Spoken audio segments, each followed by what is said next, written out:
Assalamu alaikum to all of you. Our today's topic is gymnosperms. Gymnosperms.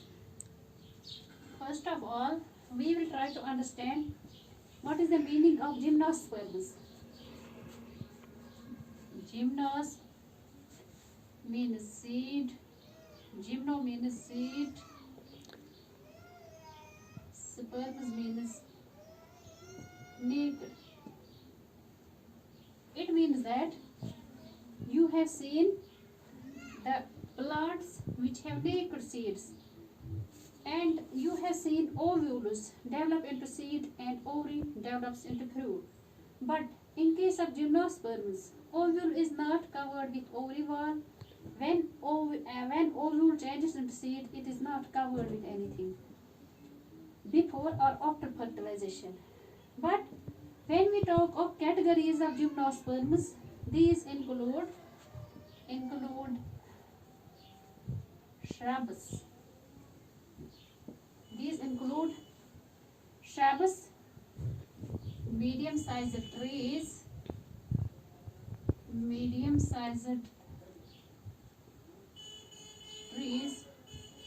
and tall trees. For example, redwood, which is the tallest species,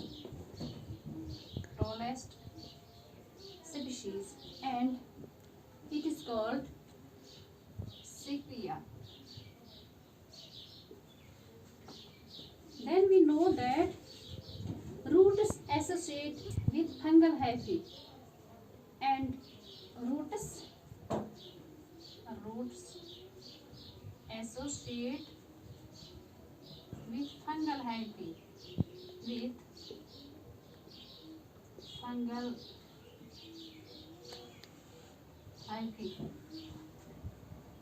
To form mycorrhiza.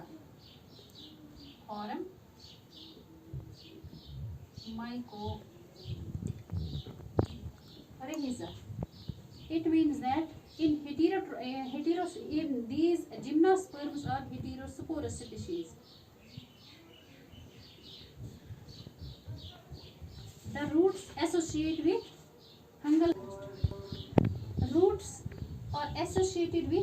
hyphae. That is a root plus fungal hyphae or mycorrhiza.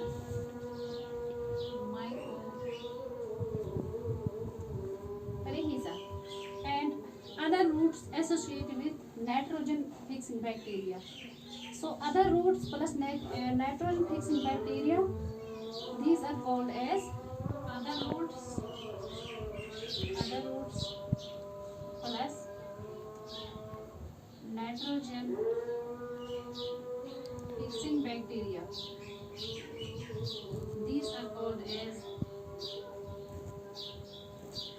coralloids or coralloid roots. That means they fix nitrogen. For example, in case of cyanobacteria, examples are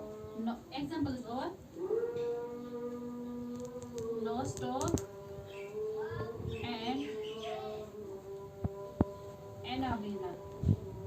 In case of cyanobacteria.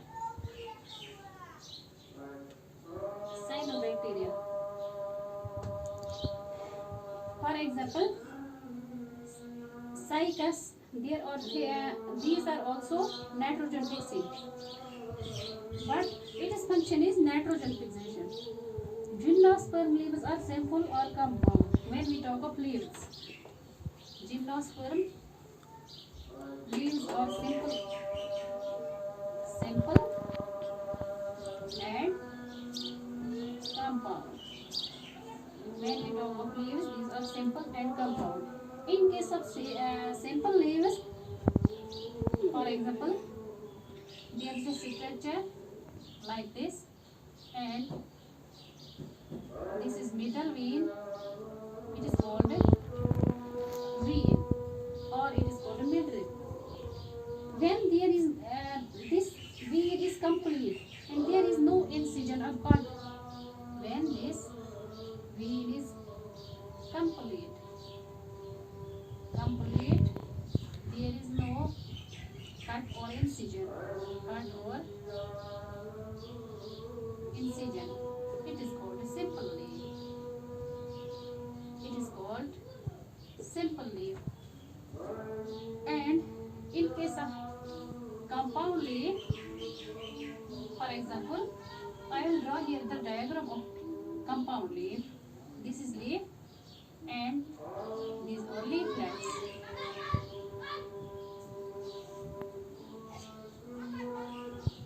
We know this is weed, but there are leaflets and this has cut also, and if this weed has cut or incision, so we can say it is compound leaf because there become small leaflets. There become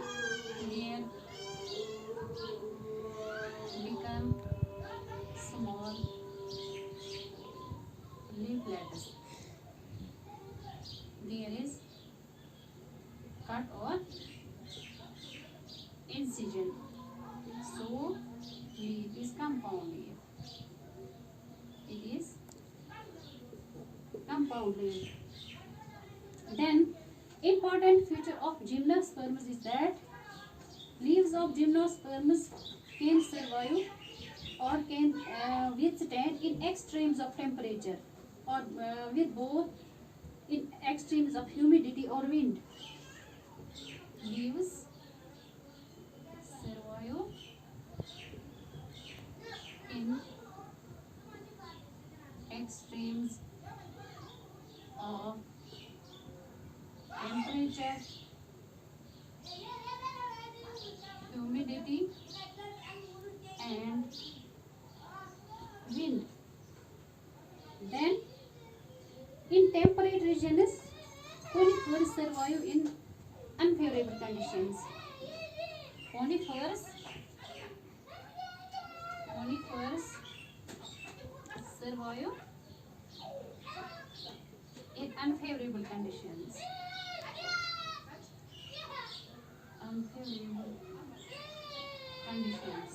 And their leaves are needle shaped. That means that leaves are needle like and which reduce surface area.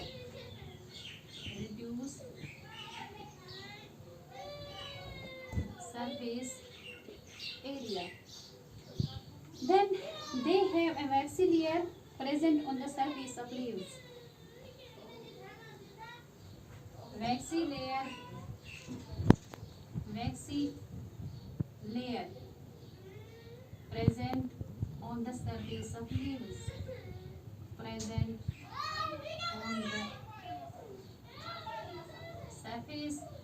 leaves. Which we call as cuticle.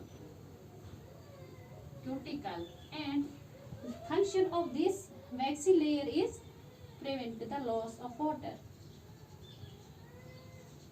Thick cuticle layer. So their function of this thick cuticle layer is prevent the loss of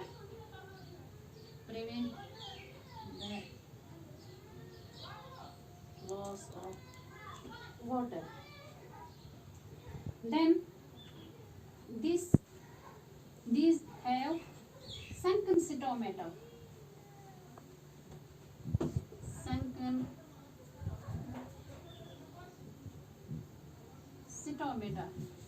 It means that sunken stomata is deeply present.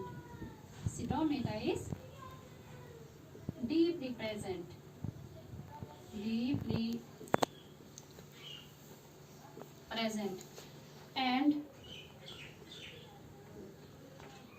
this is stomata is also exposed. Opening and closing of stomata. Opening and closing of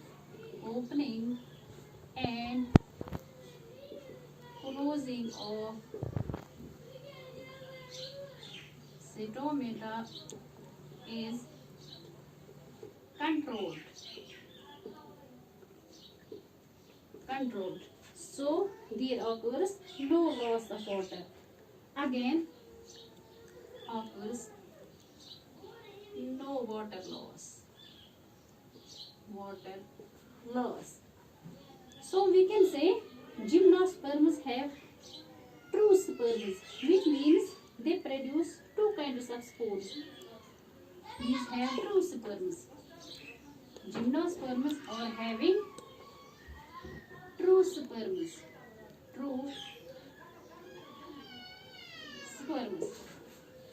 It means that they are heterosporous, produce two kinds of spores. Heterosporous produce two kinds of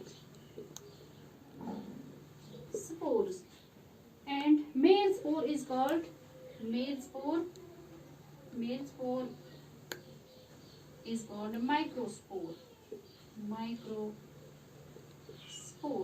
And female spore is called megaspore. Then we can say gymnosperms have developed root system. These gymnosperms have developed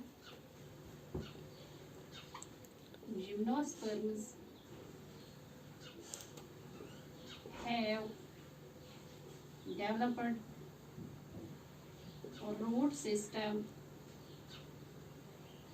shoot system, and branches in a proper way, because they come in higher plants. Shoot system, branches in a proper way, because they come under category of higher plants. Now, when we talk of female reproductive structure, male sex organs, for example, male reproductive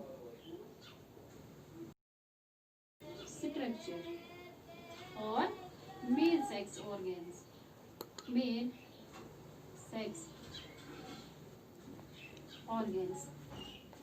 We take a structure, for example, this is reproductive structure, and these are sporangia. These are sporangia, and as these are male reproductive organs, so we can say these are microsporangia. Microsporangia. Then, when these microsporangia are collectively present,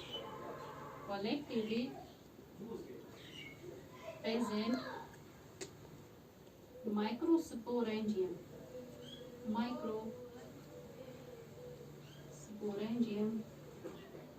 are called male bone or male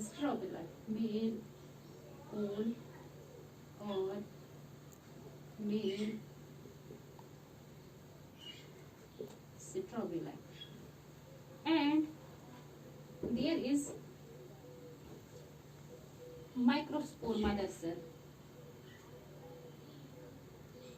It is microspore mother cell. This microspore, then there is microsporangium. So we can say inner to microsporangium,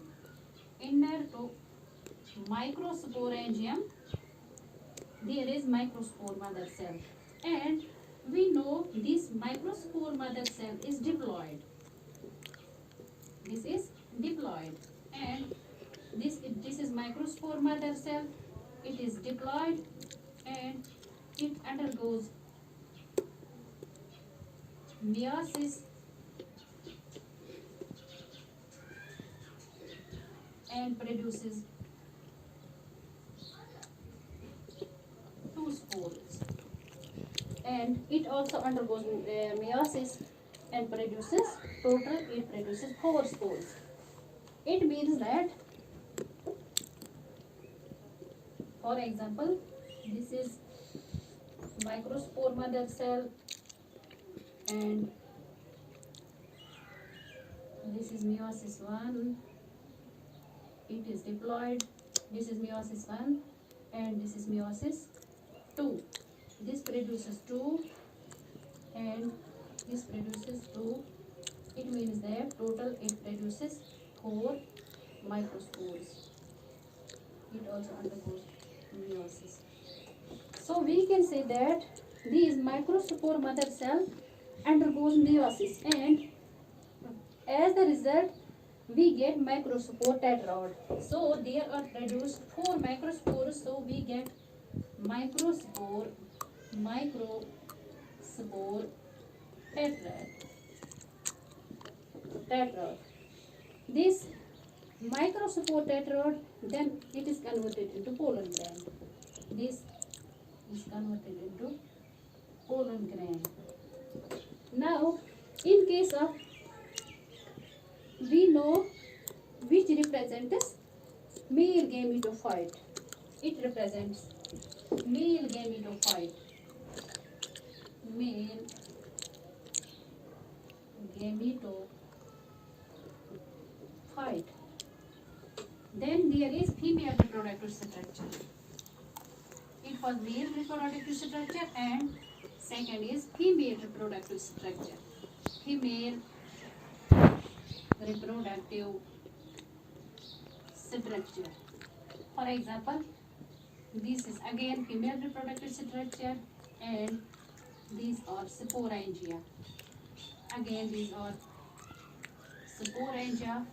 It is called megasporangium. These sporangia and these are called megasporangium, and it is female reproductive structure. It is called megasporangium. This all sporangia, when collectively, these are represented by female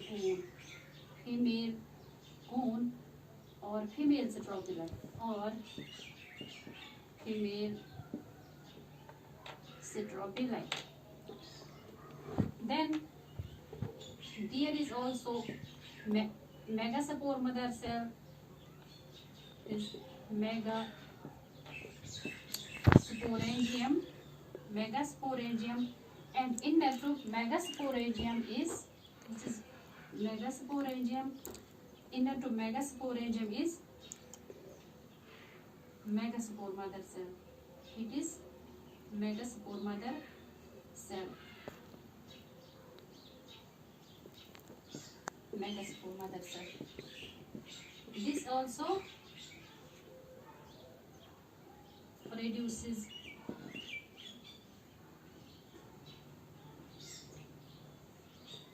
four. It also produces a tetrad. It undergoes meiosis. Again, there is meiosis 1. This is meiosis 1, and this is meiosis 2, and meiosis 2. So these are, as this is female reproductive organs, again there are 4 megaspores formed, but only one megaspore produce 1 or 2 orchigonium. Only one megaspore, only one megaspore produces 2 or 1 orchigonium.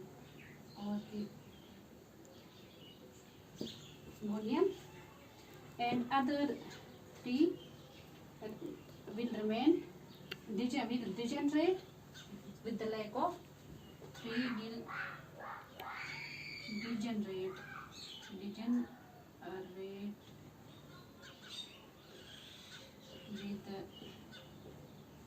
lack of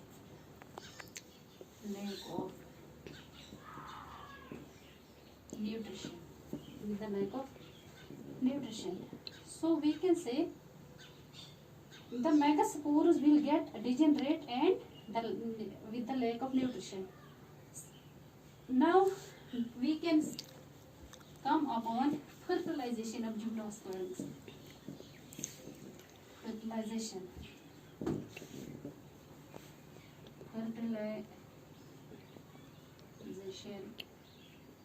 of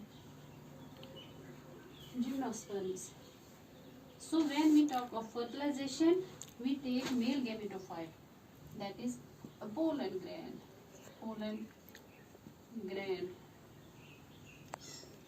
which is called male gametophyte.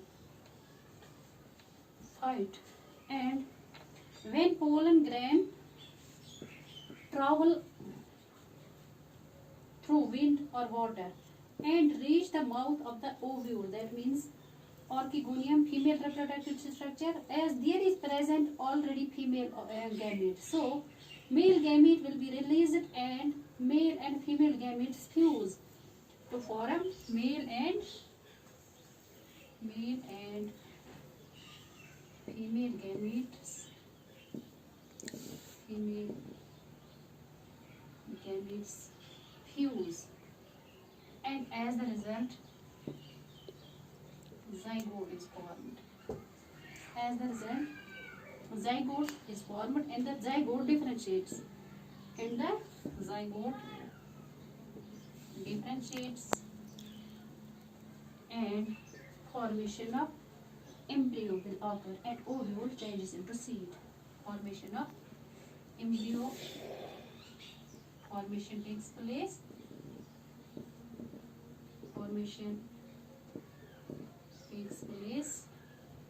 And ovule changes into seed.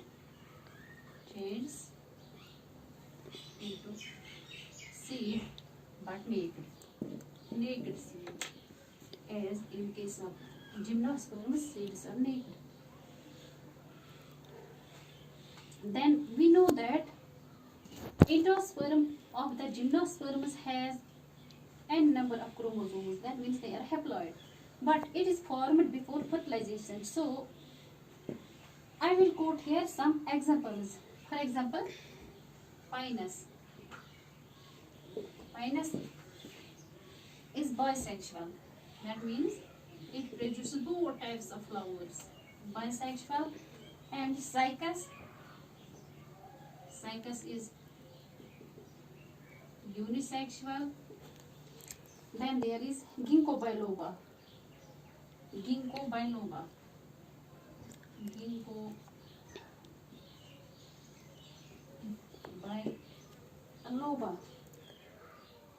It has shaped leaves like fossils. These are also called living fossils. Ginkgo biloba. These are also called living fossils. So if we will say why as the fossils are remains of the dead plants and animals, so why we say these are living fossils? So we know that when organism resembles with fossil or its characteristics, it is known as living fossil. When organism resembles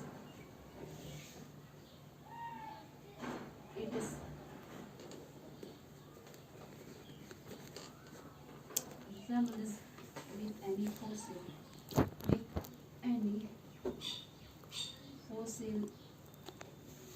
or its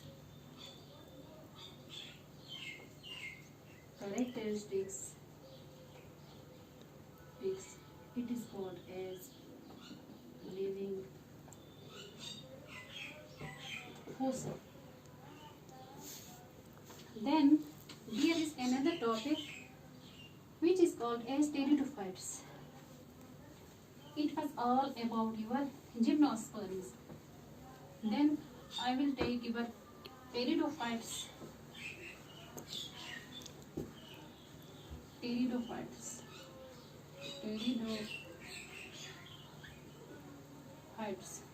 You know, before this, I have given you the lecture on algae and bryophytes, and features of the pteridophytes are related with algae and bryophytes. So, first of all, we can say these are first terrestrial plants. These are first terrestrial plants. These are terrestrial plants which have vascular tissue. That means terrestrial means living on soil, but are having vascular tissue. So we know that before this I have taken algae and bryophytes, but these were not having vascular tissues. That means they were not having xylem and phloem. Now we know that algae and bryophytes do not have vascular tissues. These pteridophytes have vascular tissues, xylem and phloem. Pteridophytes have vascular tissues. That means xylem and phloem. So, what is the function of these? The function of xylem is water and to transport water and minerals, and some organic substances and hormones, whereas phloem transports food.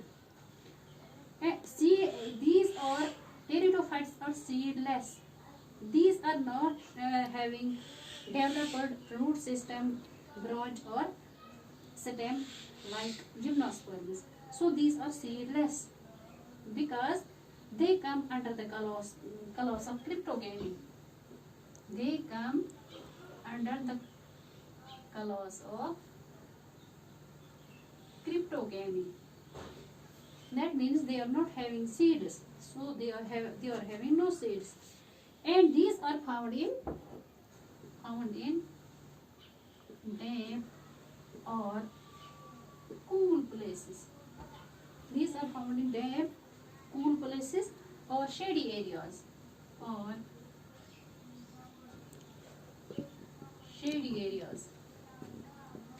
Now these pteridophytes,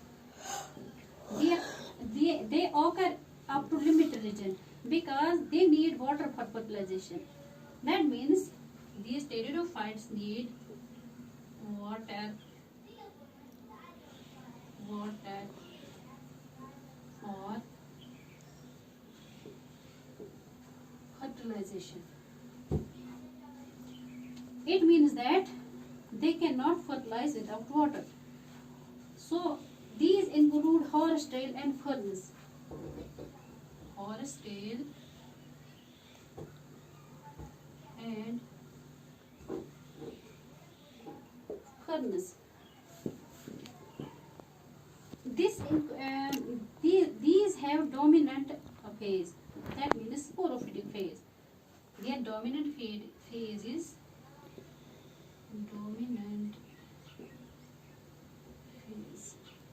sporophytic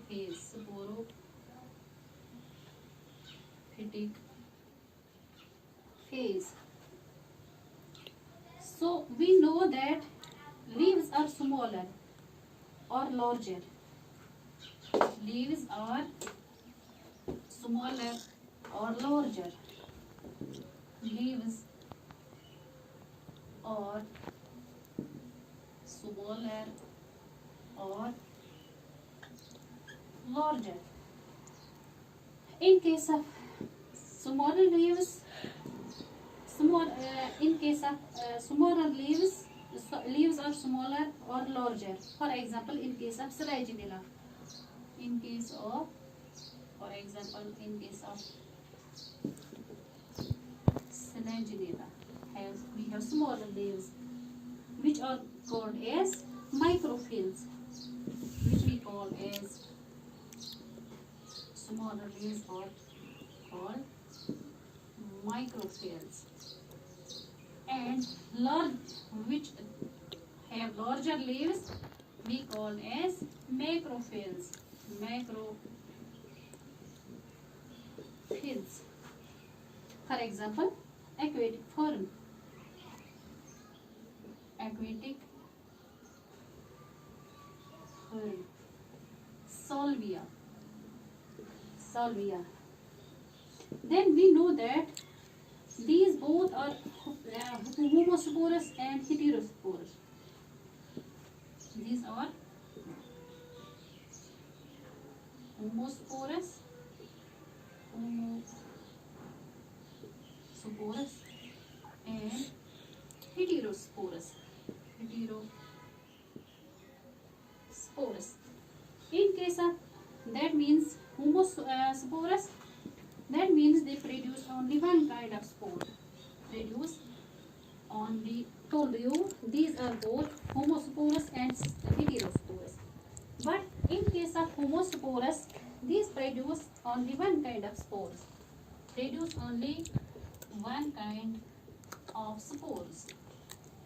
For example, in case of Lycopodium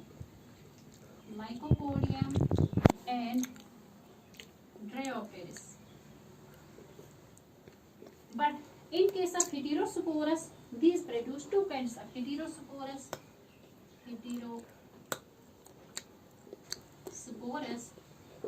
These produce two kinds of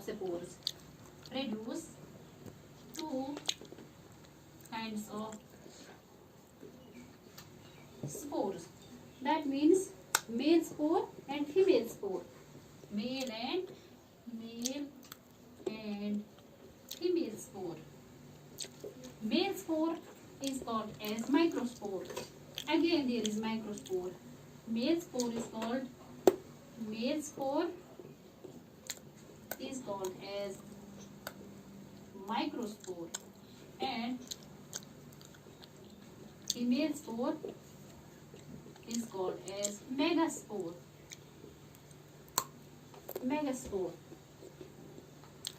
We know spores will give rise to small and multicellular inconspicuous free-living gametophytic stage. These give rise to free-living gametophytic stage.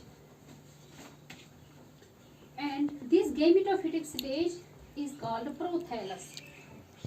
It is called gametophytic stage is called prothallus.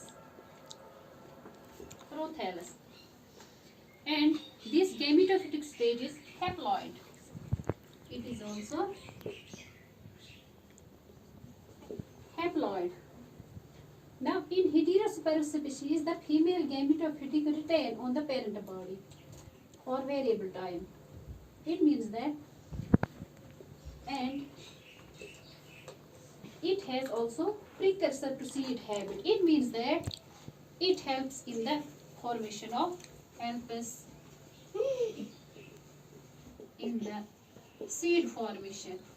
seed formation. When evolution takes place. In case of evolution, when it undergoes evolution, it means that when it undergoes evolutionary change, it helps in the formation of seed. Now, thank you very much, dear students. It was all about your gymnosperms and pteridophytes.